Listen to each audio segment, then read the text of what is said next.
¿Qué tal? ¿Cómo está? Un gusto saludarle en este espacio de análisis Catalejo, que es una coproducción de Canal 44 y el Centro Universitario de Ciencias Sociales y Humanidades. En esta emisión hablaremos de política. Este tema se ha puesto interesante a nivel nacional y a nivel local, por supuesto, y de ello hablaremos con nuestros invitados, el doctor Javier Hurtado González, profesor honorífico en Derecho Constitucional en la División de Estudios Jurídicos del CUCH. Doctor, bienvenido, gracias por estar con nosotros. Gracias por la invitación. El doctor Armando Zacarías Castillo, él es jefe de la División de Estudios Políticos del CUCH. Doctor, bienvenido, gracias. Gracias, buenas tardes. Por estar con nosotros. Del departamento. Sí, del Departamento de Estudios Políticos. Exactamente, gracias. Así es. Y estamos esperando al doctor Jaime Tamayo. Esperemos que llegue para que también esté con nosotros en esta emisión. Bueno, quisiera preguntarles de inicio en el ámbito local de las dos coaliciones que ya se formaron a nivel local y pues un solo partido que va MC y van con las coaliciones que formaron Hagamos, Futuro, Morena, Partido Verde, PT y la del PRI, PAN, PRD contra MC. Esta coalición, la de Pedro Kumamoto, que se integra a esta de Morena, pues causó mucho revuelo, incluso le tundieron durísimo a Pedro Kumamoto. Doctor, ¿cuál es la lectura que ustedes les dan a esta coalición y a la coalición del PRI, PAN, PRD, que bueno, ellos van a tener que presentar su candidata, que será mujer en este caso? Doctor, adelante. Mira, a mí lo de Pedro Kumamoto me parece símbolo de intolerancia y de ardor, ¿sí? O sea, ¿quién critica eso? Por favor.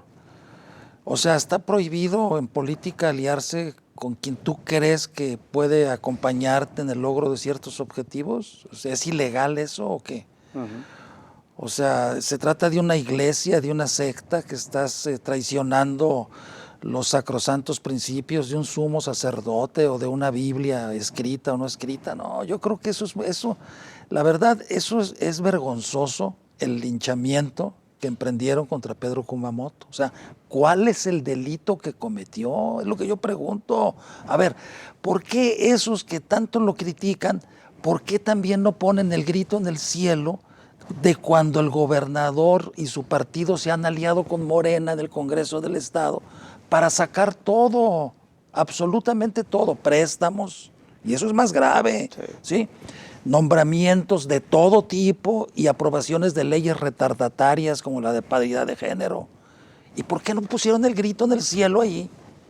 ¿Y por qué no más contra Pedro Kumamoto? Mira, yo no tengo nada ni a favor ni en contra de ese muchacho, yo ni lo conozco, ¿sí?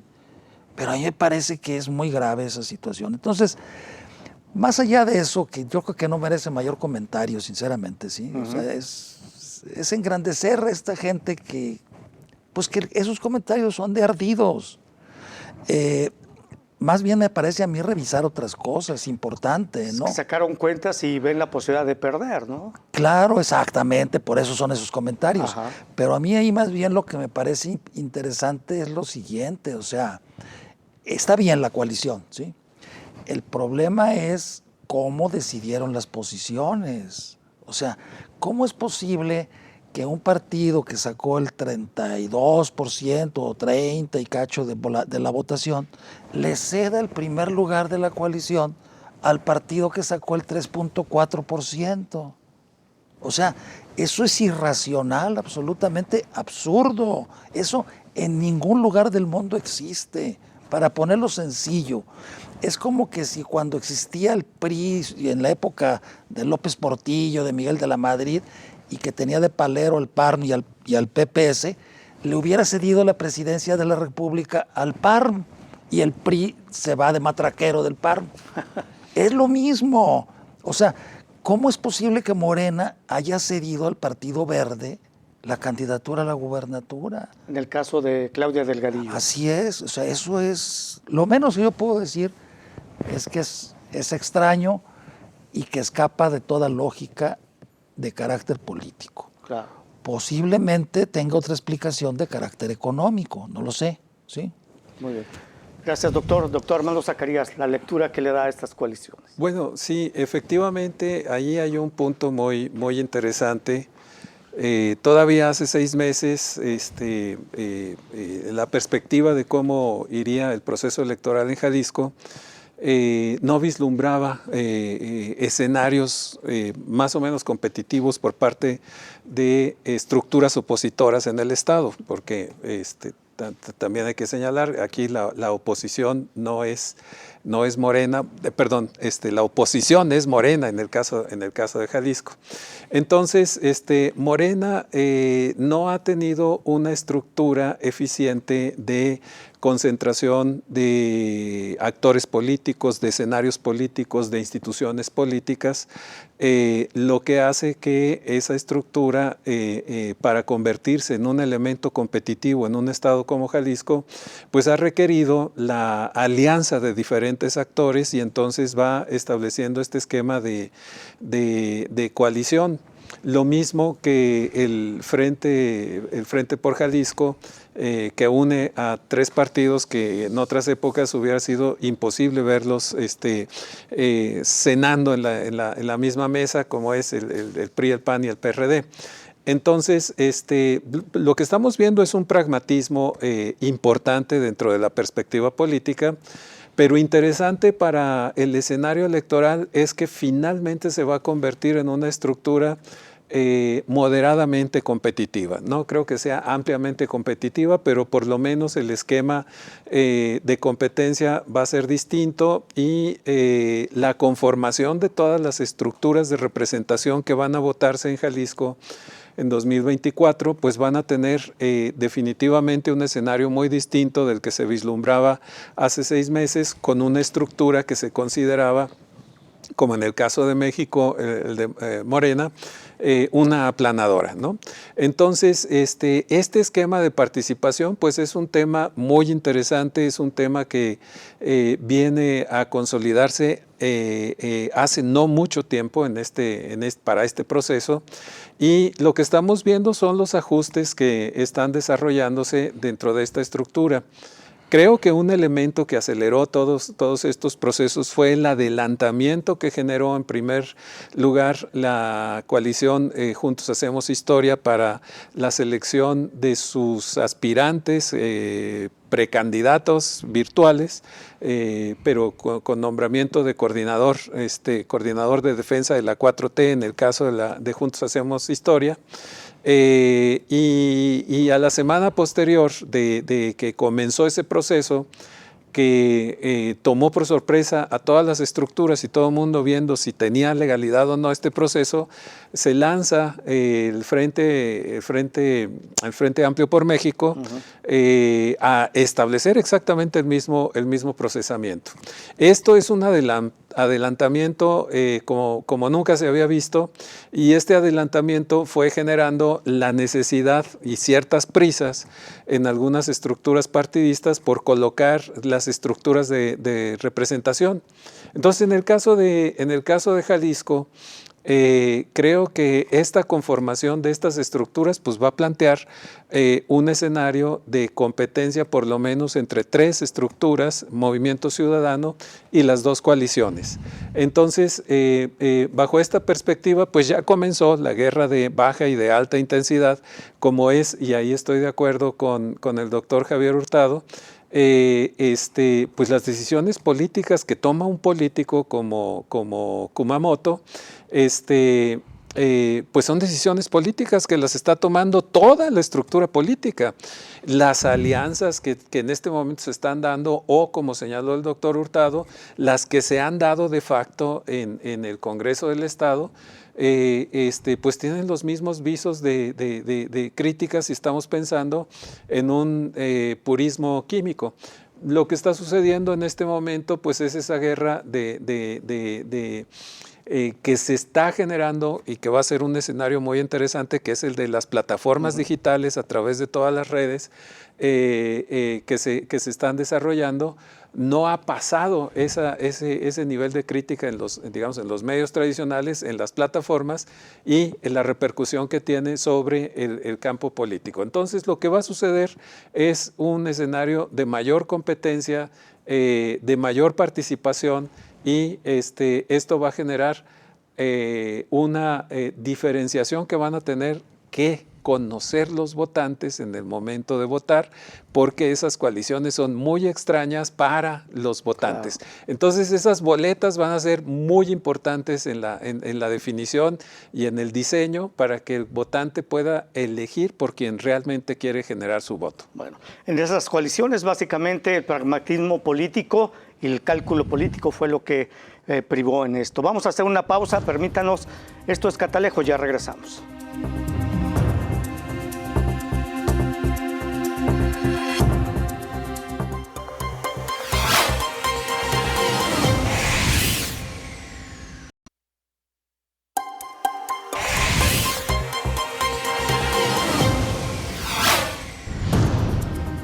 Bueno, gracias por seguir con nosotros en Catalejo, una coproducción de Canal 44 y el CUCH.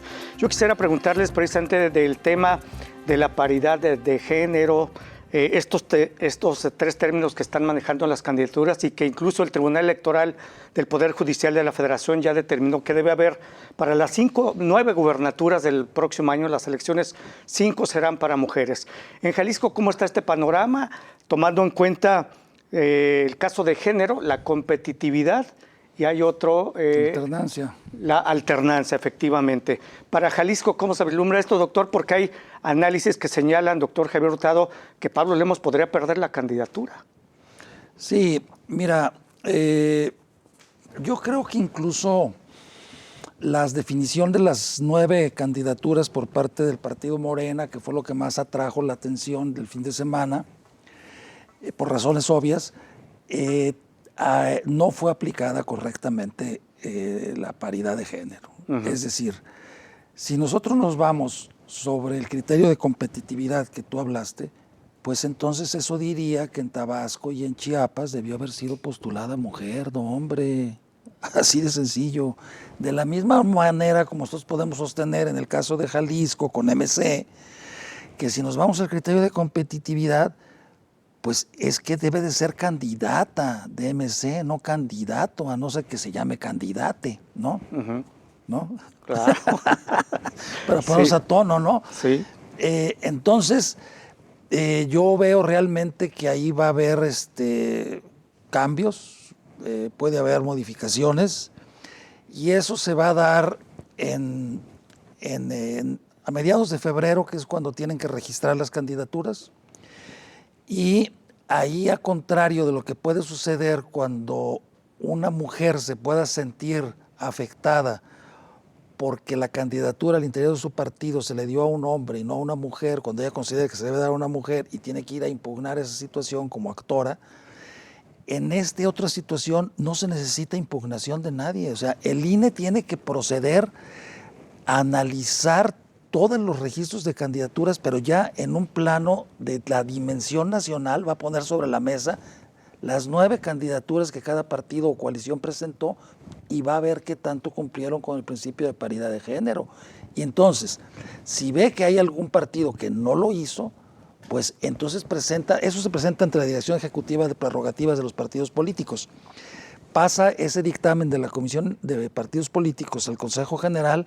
El Consejo General, si lo aprueba, fulminantemente es cancelada esa candidatura, el candidato cae y se le dan 48 horas al partido para que lo sustituya. ¿Y no puede impugnar el partido?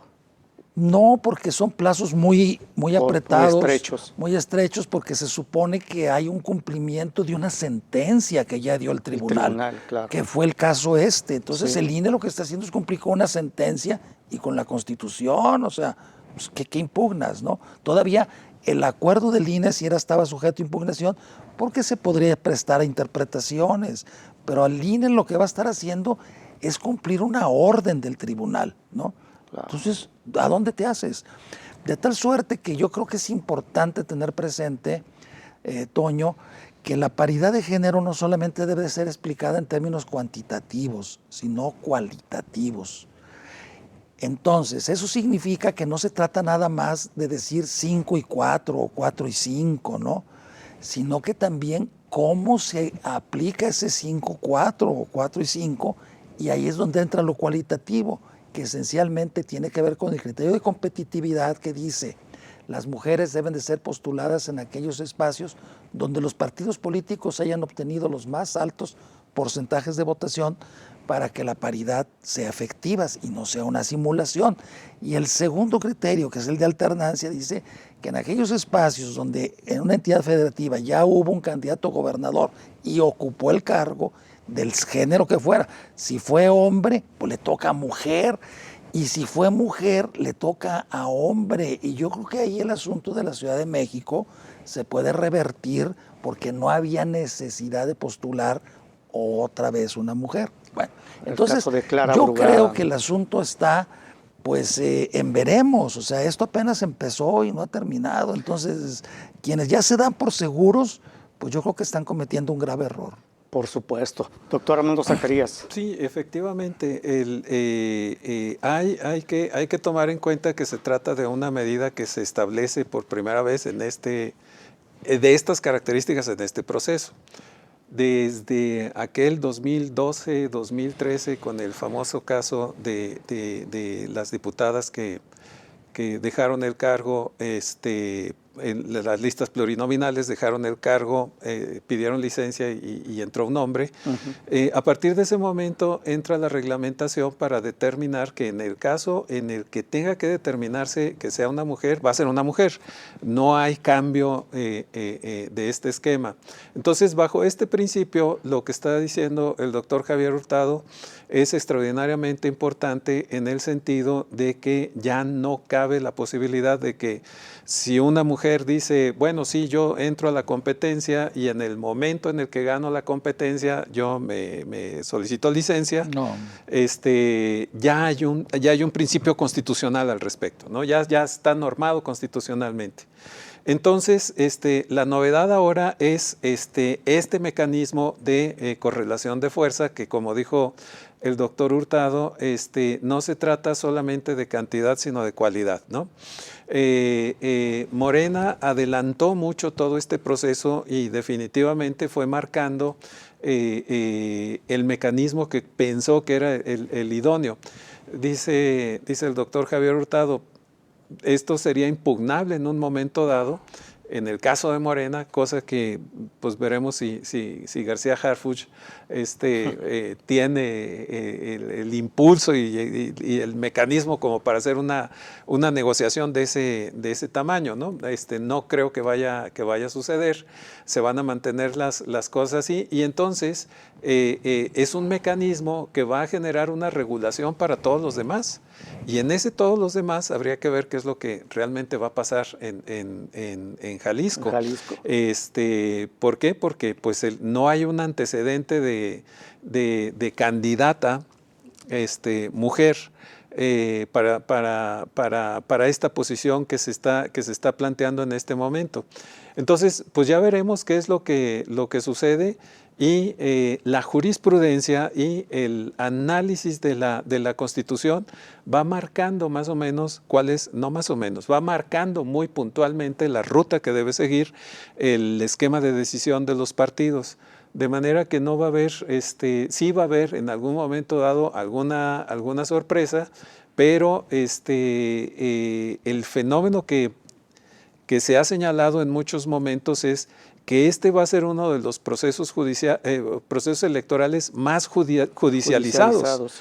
¿Por qué? Pues porque va a haber una gran cantidad de interposición de recursos en diferentes de las posiciones. No solamente estamos hablando de la presidencial, estamos hablando de una cantidad mayor a 20,000 cargos, ¿no? Entonces allí va a haber toda una serie de cosas que van a suceder y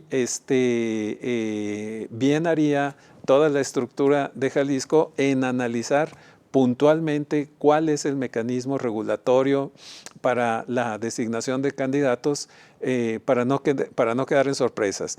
Que podría haber una sorpresa, cabe dentro de la interpretación de la ley. Sí, muy bien. Yo quisiera preguntarles rápidamente, tomando en cuenta la resolución del Tribunal Electoral Federal y estos criterios de competitividad y alternancia, quiere decir que entonces aquí en Jalisco no debió haber sido Claudia Delgadillo, sino el doctor Lomelí, también tomando como base los resultados de las encuestas. Y en la Ciudad de México, pues debió haber sido Omar García Harfuch y no Clara Brugada. Y bueno, esperar precisamente la resolución de Pablo Lemos, porque entonces aquí también la candidata de MC debería ser mujer, ¿no? Sí, claro, por supuesto, sí. Lo que quiere decir que ningún partido ha estado cumpliendo con la resolución del TRIFE ni estos criterios. No, y sobre todo hay que recordar una cosa, Toño. El Partido Movimiento Ciudadano es el único partido que no adaptó sus documentos a los principios de la paridad sustantiva, y es el único partido también que impugnó el acuerdo del INE. O sea, Movimiento Ciudadano es machista, ¿sí?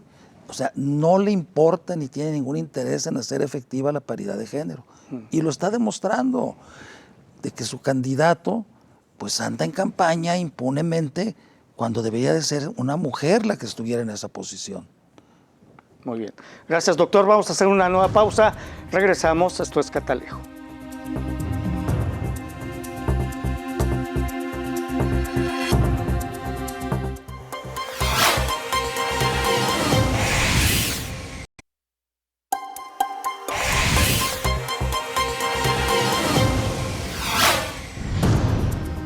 Bueno, continuamos en Catalejo y vamos a hacer, bueno, nuestros invitados harán el análisis de lo que está ocurriendo a nivel nacional. ¿Qué pasó con Marcelo Ebrard? Bueno, después de estar pues ahí como el rebelde de Morena, decidió finalmente seguir en este partido y anuncia que seguirá y se plegará precisamente a la candidatura a la precandidatura de Claudia Sheinbaum. Doctor, ¿qué lectura le da precisamente a esta decisión que tomó Marcelo Ebrard? Porque muchos ya lo hacían o lo hacíamos en Movimiento Ciudadano, en lugar de, bueno, junto con Samuel García como precandidato, ¿no? Sí, bueno, se tardó mucho, ¿no?, en llegar a una reflexión que quizá no le merecía tanto tiempo. Yo creo que aquí lo que influyó mucho fue los acontecimientos que se fueron dando. Entonces él dice que habló con Claudia Sheinbaum y que negoció directamente con Claudia Sheinbaum. ¿En qué términos? Bueno, no lo sabemos, pero dice que hubo muy buen entendimiento.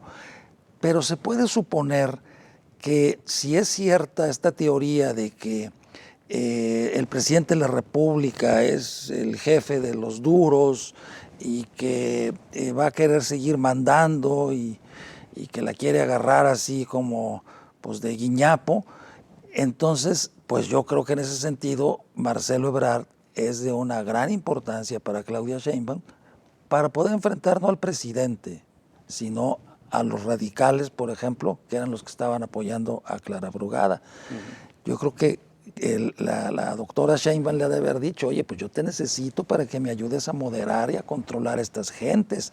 Si efectivamente él tiene el 27% y sí tiene una buena cantidad de seguidores, esa cantidad de seguidores van a ser determinantes para que Claudia Sheinbaum pueda equilibrar las cosas y controlar a la bola de las tribus esas de radicales y en beneficio de ella misma y del propio partido, porque eso va a generar mayor confianza en el electorado si ven que ya está ahí con Claudia Sheinbaum, Marcelo Ebrard, porque mucha gente que no pensaba votar por Morena, si ven ahí a Marcelo Ebrard, van a votar por Morena. Entonces, eso la verdad, sinceramente, fue una muy buena jugada de parte de Claudia Sheinbaum, y pues que el presidente la entienda como quiera, porque a lo mejor es con dedicatoria, pero vamos a dejarla en el sentido de que fue contra los radicales y los duros y las tribus que se la fregaron con el caso de la Ciudad de México. Y entonces yo no creo que teniendo a Marcelo de su lado le vuelvan a hacer otra. No, de hecho le iba a comentar precisamente, a lo mejor es la respuesta a la resolución de que fuera Clara Brugada la precandidata y no Omar García Harfuch, que ganó en las encuestas en la Ciudad de México. Sí. Doctor Armando Zacarías, ¿qué lectura le da? Ahí definitivamente estoy de acuerdo con el doctor Javier Hurtado en el sentido de que dejó un poco de espacio frente a todos los acontecimientos que se desarrollaron en el proceso. Por una parte, no ha habido una clarificación ni tampoco una perspectiva más o menos objetiva, comprensible por parte del Frente Amplio por México. la candidatura de Xóchitl Gálvez sigue siendo un esquema totalmente apartado de la operación de los partidos. Los partidos siguen peleando duramente por mantener sus propias estructuras que por proyectar una candidatura realmente competitiva. Entonces, sostener la candidatura de la oposición, en el caso de Xóchitl Gálvez, solamente en las respuestas directas con el presidente, que por cierto no va a venir en la boleta, entonces, en la boleta de votación, entonces, pues es limitar mucho la perspectiva de la operación política que se debe realizar. Los tres partidos que conforman el Frente Amplio, pues son partidos en los que no hemos visto una estructura, un mecanismo, un proyecto, una plataforma que se pueda entender que es la que estuviera sosteniendo la candidatura de Xóchitl Gálvez. Entonces, eso durante este proceso fue marcando que no era una tendencia de fuerza, que no era una tendencia que tuviera una fortaleza, porque también se mencionó en un momento dado la posibilidad de aliarse por parte de Marcelo Ebrard con esta estructura. Por otra parte, Movimiento Ciudadano tampoco logró establecer un mecanismo ciertamente claro, salvo el hecho de jugar con dos nombres, que era el de Marcelo Ebrard y el de Samuel García. Y ninguno de los dos representaba representa un mecanismo articulado de operación de partido. Entonces, Movimiento Ciudadano juega con ciertas imágenes y es lo que proyecta. Pero en términos del efecto que nacionalmente puede tener Movimiento Ciudadano, pues realmente está acotado a dos estados, a Jalisco y a Nuevo León. Entonces, no hay más operación.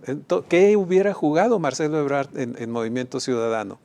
De forma que queda la tercera vía en la que efectivamente, como dice Javier, yo creo que Marcelo ha de haber hecho una revisión de los procesos históricos de selección de candidato en el país y esas revueltas de los candidatos opositores a la estructura de partido pues no tuvieron mayor éxito, ¿no? en la historia del México posrevolucionario.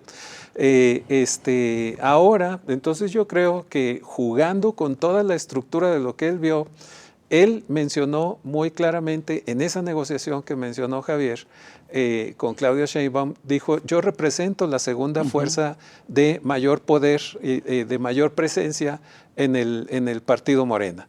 Entonces, como segunda fuerza, pues evidentemente vengo a presentar mi anexión a esta estructura. ¿Qué va a representar esa anexión? Eso que estaba señalando muy puntualmente y acertadamente Javier.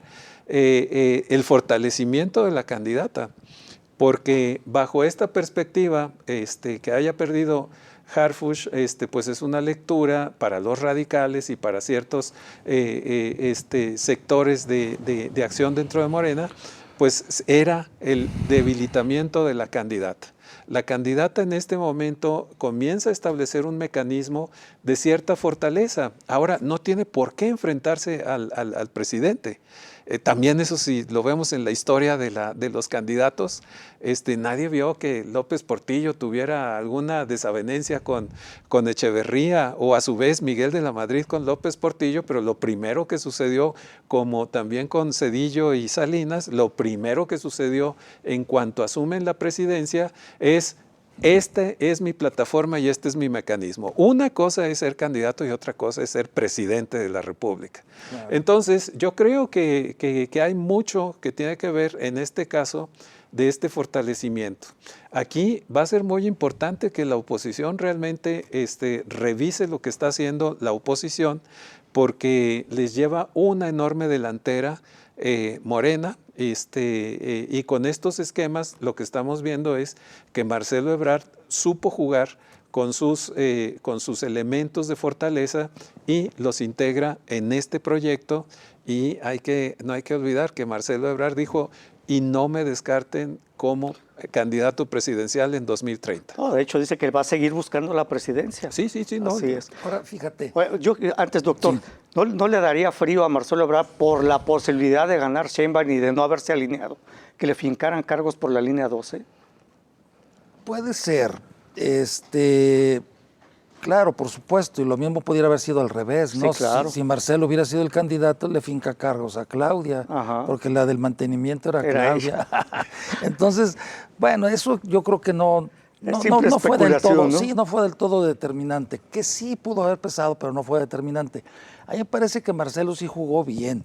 Los que han pensado y dicho que no, pues ¿qué le van a dar o qué va a recibir? Yo pienso que va más allá de las posiciones, porque para empezar ya las candidaturas a diputado federal ya se cerró el registro. Ahorita lo que está abierto es las senadurías y las gubernaturas y todo lo que está en el ámbito local. Entonces, yo no creo que Marcelo haya ido por eso, y él lo dijo, porque si no, caería en lo que el presidente llama un ambicioso vulgar.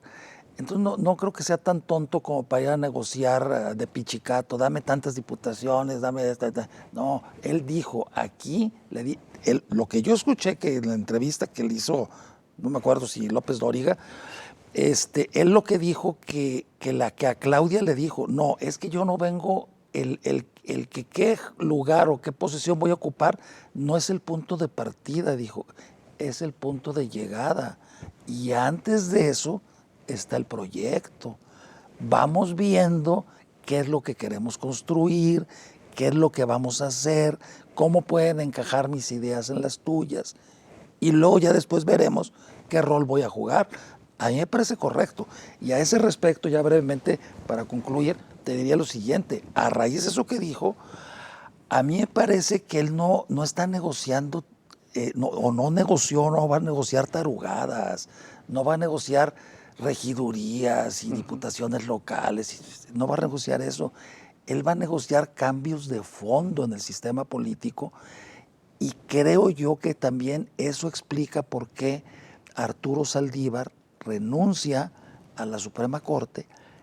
Mi hipótesis es que se viene una reforma de fondo a la Constitución que va a afectar el sistema de gobierno y que le estaría presentando Claudia Sheinbaum si es electa presidenta en diciembre del año que entra. Y ahí es donde viene el rol que va a jugar Marcelo Ebrard, que va a ser de primera línea. Muy bien, muchas gracias, doctor. Hacemos una pausa, regresamos a Catalejo.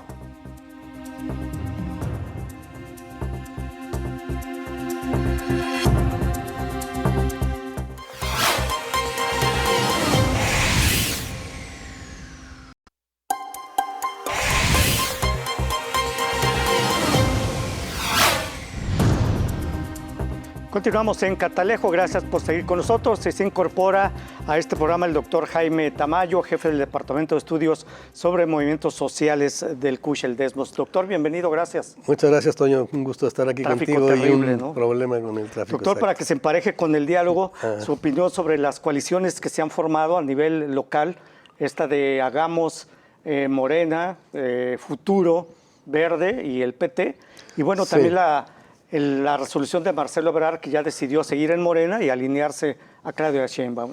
Claro. Bueno, mira, primero, en el caso de las coaliciones, creo que los dos pequeños partidos locales no tenían otra opción. Obviamente ya no tenían, Hagamos ya no tenía nada que hacer ya con Movimiento Ciudadano. Eso viene ya arrastrando una serie de diferencias muy fuertes. Y en el caso de Futuro, pues yo no le veo futuro, y la única posibilidad era colgarse precisamente de Morena, porque es un partido que nace contradiciéndose a sí mismo, ya que es de un grupo que planteaba una crítica feroz al sistema de partidos, que reivindicaba a los ciudadanos independientes, porque ciudadanos son hasta el presidente de la República, todos son ciudadanos, pero ellos en este concepto de ciudadanía independiente de los partidos, y ahora, bueno, pues se constituyen en un partido, no ofrecen nada nuevo, y la única posibilidad es colgarse, digamos, de una candidatura que puede ser ganadora, ¿no? En ese sentido, pues se van a la coalición con Morena. que no necesariamente va a ser una coalición que gane localmente, porque eso también va a depender de los candidatos, del crecimiento que tengan los candidatos, y ahí hay que decir que en el caso de la coalición de la derecha, ¿verdad?, del PRIAN, pues no tiene ninguna posibilidad evidentemente en Jalisco, pero en Movimiento Ciudadano, que va solo, el candidato Lemus, pues sigue siendo bastante popular, ¿no? Aparte de que tenga muchos cuestionamientos y muchas cosas que se le puedan señalar, pero sigue teniendo una popularidad alta, al menos hasta hace poco, de tal manera que no necesariamente, aunque gane a nivel nacional la coalición de Morena, alrededor de Morena, o de Claudia Sheinbaum, no necesariamente va a repercutirse en Jalisco. Sí puede jalar la votación hacia allá.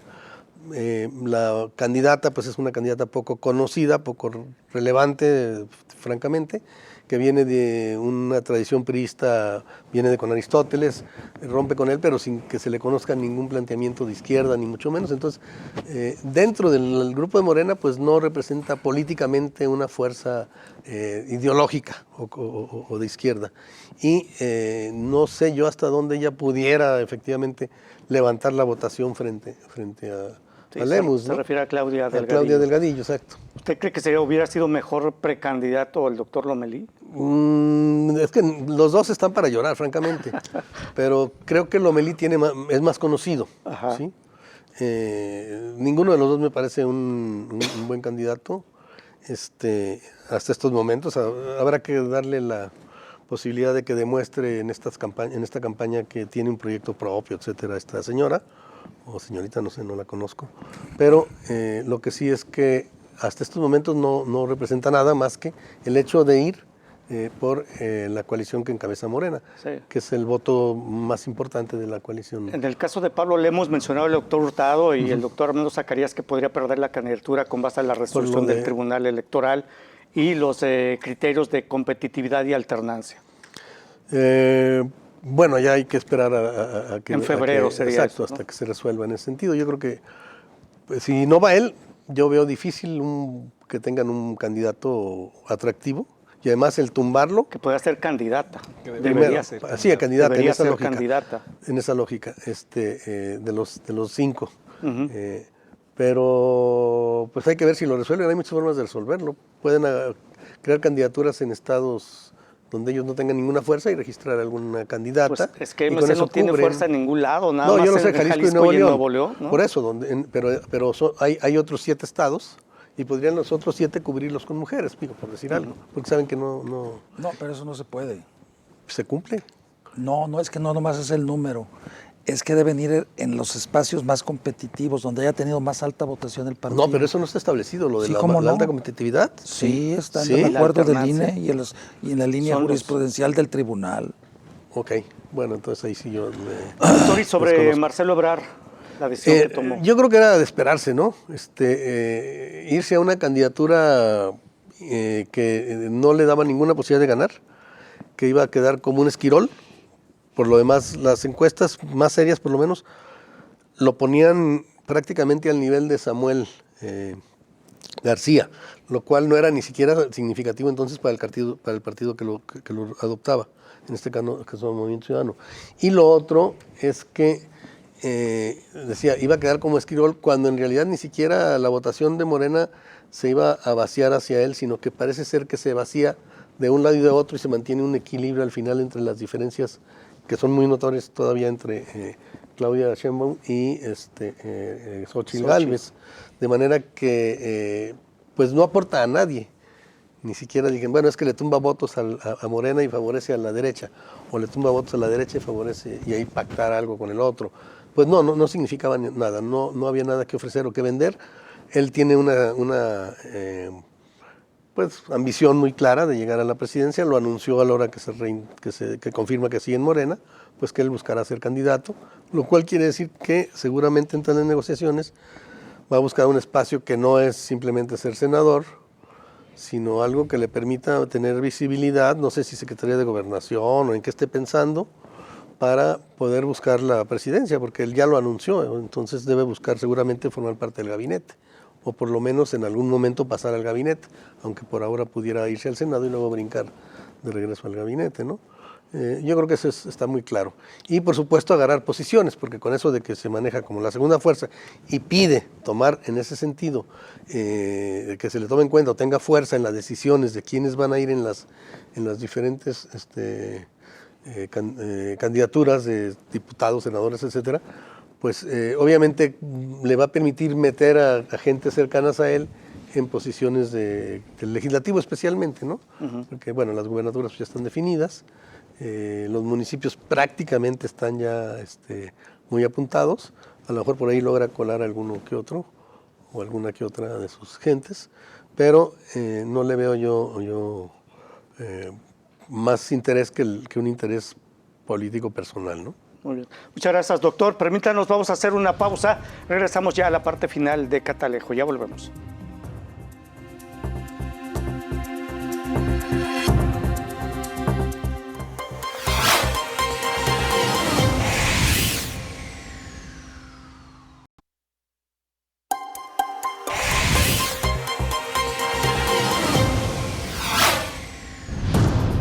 Bueno, llegamos al final de Catalejo en este segmento. Bueno, Dante Delgado, con relación a Marcelo Ebrard, dijo que él perdió la oportunidad de estar del lado correcto. En todo caso, y Samuel García, pues ya es precandidato de Movimiento Ciudadano a la presidencia. Ya hay, en este caso, 3 precandidatos: Sheinbaum, Xóchitl Gálvez y Samuel García. ¿Qué papel jugará Samuel García en este proceso y cómo ven la precandidatura de Xóchitl Gálvez? Porque dicen, pues ya está muy apagada. Doctor Javier Hurtado. ¿Qué papel jugará Samuel García? Samuel? Pues yo pienso que su función es quitarle votos a lo apagado de Xóchitl Gálvez, ¿no? Para asegurar el triunfo de Morena, ¿no? Yo creo que es la chamba que le dio el presidente. Ajá. En acuerdo con Dante, por supuesto. Claro, por supuesto. Y bueno, ahí es donde puede entrar una explicación de lo sucedido en Jalisco, con esa extraña coalición, no tanto por quienes se juntaron, sino por las posiciones que se cedieron. Entonces, puede ser que la negociación hubiera ido una candidatura débil por parte de Morena para facilitarle en Jalisco la repetición a Movimiento Ciudadano a cambio del papel que va a hacer Samuel en todo el país. Entonces, pues yo así lo veo, ¿no? Y lo demás, pues, ¿cuál va a ser el papel y el rol de Samuel? Pues seguir haciendo chistes, ¿no? Y demostrar que es una persona totalmente, pues, poco seria y mandilón, influencer. O sea, un tipo muy, pues, a mí me parece de chiste, ¿no? Muy negativo, o sea, muy poco serio, como una caricatura. ¿Y Xóchitl? Da lástima, sinceramente, da lástima. O sea, lo que ha trascendido últimamente es demostrativo de lo que ella en realidad es. Lo que me sorprende a mí ahí es que partidos políticos tan profesionales, con tanta historia, con tanta experiencia como lo es el PRI y el PAN, hayan caído en ese espejismo y apoyado eso. Es primera vez que el PRI no tiene candidato propio a la presidencia de la República y se entregó de hinojos a una antipriista contumaz, que incluso tiene hasta el lujo de decir y reclamar que ella jamás se aliaría con el presidente del partido que la postuló. Entonces, pero al día siguiente ya reculó en su dicho. Sí, pero bueno, eso te dice pues la falta de profesionalismo de esta mujer y su incapacidad, como también que no es capaz de seguir dando un discurso si se le apaga el teleprompter, ¿no? Entonces, realmente a mí el papel de Xóchitl Gálvez, yo lo siento mucho por toda la gente que ha fincado sus esperanzas en ellas, porque en su rabioso anti-AMLO, ¿sí?, son capaces de adorar a un becerro, ¿sí? Y eso es Xóchitl Gálvez. Muy bien. Un becerro, y no de oro, lo peor. Muy bien, muchas gracias, doctor Armando Zacarías. Bueno, Samuel efectivamente aquí hay trabajos que quieren hacer los partidos, mantener las estructuras de representación que tienen y un papel como el de Samuel García, pues puede representar eso frente a un electorado que está, un nuevo electorado, que ese también hay que tomarlo en cuenta, los nuevos electores, los electores de 18, 19, 20, 21 años, muy acostumbrados a las plataformas digitales, y en el tema de plataformas digitales, aparte de Arturo Saldívar, que es alguien muy activo en los TikTok, Sí. pues Samuel es una persona, y la esposa, más que Samuel, la esposa son gentes que tienen una muy importante cobertura y audiencias dentro de ese género de plataformas, que visto desde la perspectiva de los resultados que ha tenido tanto el YPC como el INE, es una de las franjas que menos van a votar, las de los jóvenes. Entonces, tratar de incentivar esto para tratar de mantener las estructuras y los mecanismos de representación que en este momento tiene MC a nivel nacional, se reduce a que van a tratar de establecer ese mecanismo de representación y de fuerza tanto en Jalisco como en Nuevo León, más que experimentar en aumentar sus mecanismos de representación.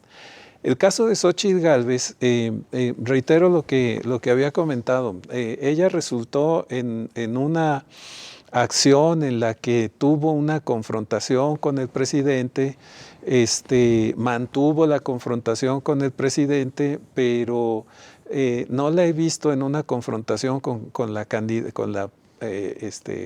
precandidata, que en este momento es la coordinadora de defensa de la 4T, con Claudia Sheinbaum. O sea, no ha habido esa confrontación de una candidata de una coalición con otra candidata de otra coalición. Es una confrontación con el presidente que pues va a ser un elemento artificial. Ciertamente tiene mucho peso y mucha relevancia, pero desde el punto de vista de la proyección de la plataforma de partido, y allí es el gran problema que yo veo en esta coalición de Frente Amplio por México, que no hay una plataforma. Hay 3 partidos que están actuando individualmente, que están procesando las cosas individualmente, pero no se deriva de ahí una estructura que genere un esquema competitivo de participación dentro del proceso electoral, y la habilidad que tenga de oratoria o de poca oratoria o lo que sea Claudia Sheinbaum, si no hay un mecanismo Xóchitl Gálvez, si no hay un esquema de partido, pues va a ser la ocurrencia tras la ocurrencia, y eso en el curso de los próximos 8 meses se va a diluir si no existe una plataforma que realmente estén proyectando. Entonces ahí el escenario es muy preocupante para la oposición, que debería en este momento atender profesionalmente el proceso electoral que viene encima. Sí. Doctor Jaime Tamayo. Sí, bueno, en el caso de Xóchitl Gálvez, lo mencionamos la vez pasada, es una creación del presidente.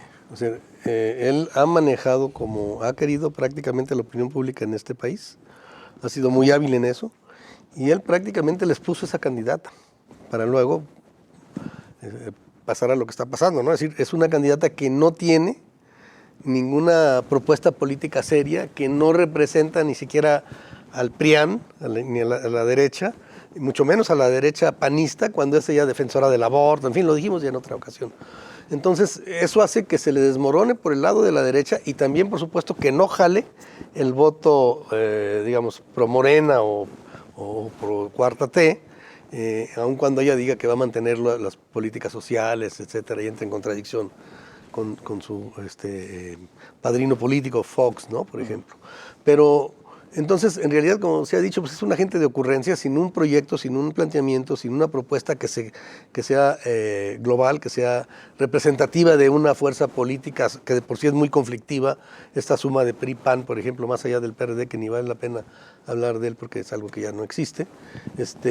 Pero en sí mismo la coalición PRI-PAN, que es bastante aberrante, no logra mucho menos con una persona como Xóchitl sacar un programa, ¿no? Que dijera en algún momento, bueno, este es un programa que se propone en el corto plazo, a partir de este piso conjunto entre el PRI y el PAN y bueno, el PRD, tenemos estas propuestas.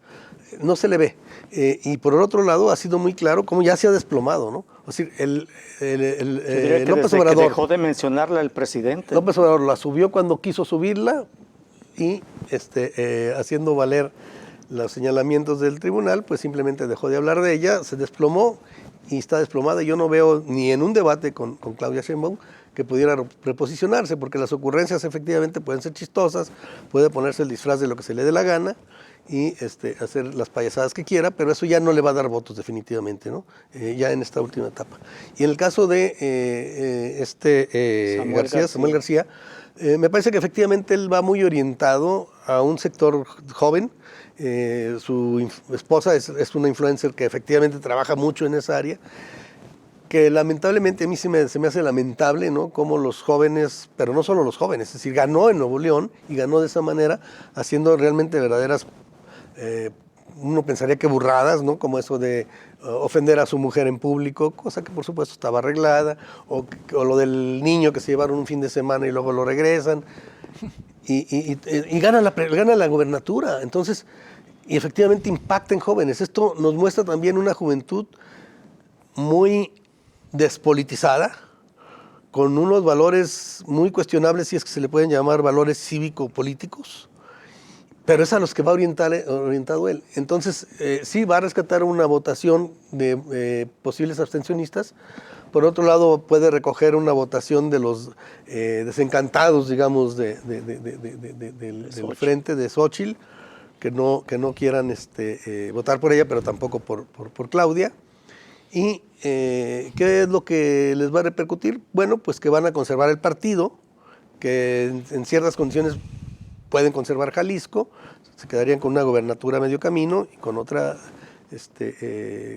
que habrían ganado, y la posibilidad de competir posteriormente. Muy bien. Pues muchas gracias, doctor Tamayo. Les agradezco que hayan estado con nosotros, doctor Javier Hurtado. Gracias. Muchas gracias, doctor Armando Zacarías. Gracias, Y doctor buenas Jaime noches. Tamayo. Muchas gracias. Gracias, Toño. Gracias a usted. Nos vemos, escuchamos en la siguiente emisión de Catalejo. Hasta luego.